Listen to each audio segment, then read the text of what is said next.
National dam safety authority నిపుణుల బృందం ఇవాళ మేడిగడ్డ బ్యారేజీని సందర్శించనుంది. డ్యాంల డిజైన్లు, నిర్మాణాలను పరిశీలించనుంది.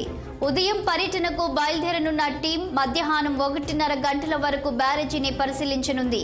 ప్రధానంగా కుంగుబాటుకు దారితీసిన కారణాలను బృందం అధ్యయనం చేయనుంది. బ్యారేజీ పగులు కారణంగా ఆనకట్ట సామర్థ్యం, గేట్ల పరిస్థితి సమగ్రంగా విశ్లేషించి ఎలాంటి మరమ్మతులు అవసరమో సిఫార్సులు చేయనుంది.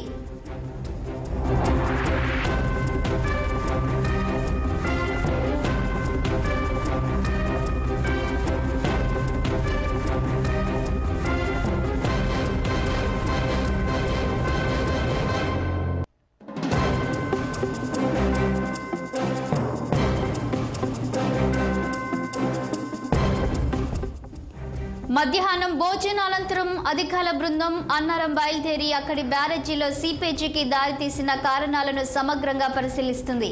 వర్షాకాలంలో గోదావరికి వరద ప్రారంభమయ్యే పరిస్థితులను పరిగణలోకి తీసుకొని బ్యారేజీల రక్షణకు తీసుకోవాల్సిన చర్యలను నిపుణుల కమిటీ నివేదిక రూపంలో రాష్ట్ర ప్రభుత్వానికి అందజేస్తుంది.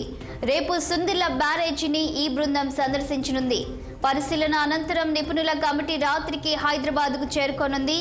ఈ నెల 9వ తేదీన హైదరాబాద్లో సాగునీటి శాఖ అధికారులతో భేటీ అనంతరం అధికారుల బృందం ఢిల్లీ బయలుదేరనుంది.